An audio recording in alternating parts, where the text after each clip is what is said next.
Shalom, saya Ratnasari Ayu dari kelas B Pendidikan Agama Kristen, Fakultas Keguruan dan Ilmu Pendidikan Kristen Angkatan 2019. Saya akan menjelaskan materi tentang Yesus Teladanku. Ini merupakan tugas dari mata kuliah Teknologi Pembelajaran PAK yang diampu oleh dosen Ibu Mary Adeng. Baik, langsung saja kita masuk ke dalam materi. Ya, kita tentu memiliki teladan dalam kehidupan kita. Kita tentu memiliki orang yang kita teladani, entah karena dia sifatnya kita sukai atau karena kita memang mengagumi tingkah lakunya. Kita sebagai orang Kristen pasti meneladani Yesus dalam kehidupan kita. Tetapi, mengapa kita meneladani Yesus? Kita akan melihat cara-cara hidup Yesus yang membuat kita meneladaninya berikut ini. Yang pertama, Yesus peduli dengan orang yang menderita.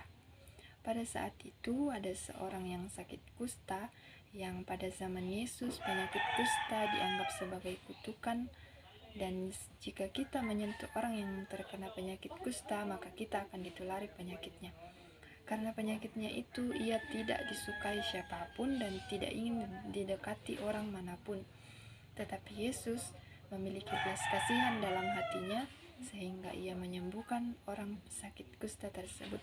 Ia tidak membeda-bedakan, ia mengulurkan tangannya dan menyembuhkan orang yang terkena sakit kusta tersebut. Yang kedua, Yesus peduli dengan mereka yang dilecehkan. Pada saat itu, orang Yahudi tidak ingin dekat-dekat dengan orang Samaria karena orang Yahudi tidak menyukai tingkah laku orang Samaria yang tidak baik. Waktu itu Yesus berada di sumur yang dinamakan Sumur Yakub. Ia bertemu dengan perempuan Samaria dan Yesus meminta air kepadanya karena Yesus kehausan. Perempuan Samaria itu pun memberikan Yesus air dan menceritakan tentang kehidupannya. Yesus peduli dengan perempuan Samaria tersebut. Yesus tidak melihat latar belakang perempuan itu yang tidak baik. Yesus justru dekat kepadanya dan menjadi sahabatnya dengan cara mengubah perilaku hidupnya menjadi lebih baik. Yang ketiga, Yesus membenci kemunafikan.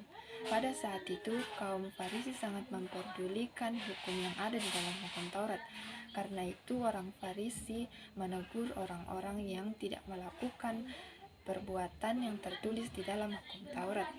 Orang Farisi juga sangat menonjolkan dirinya dalam hal kesalehan.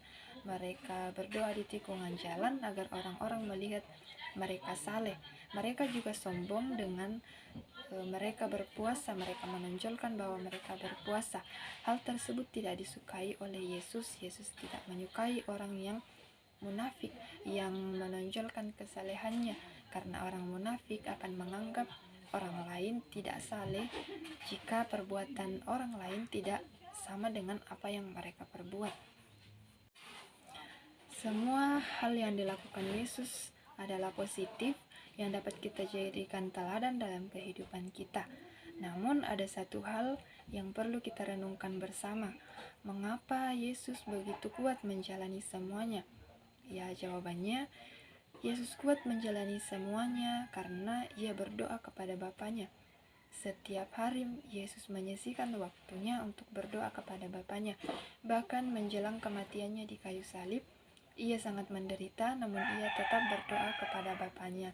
Akhirnya Yesus mendapatkan kekuatan untuk terus melanjutkan hal yang harus ia lanjutkan.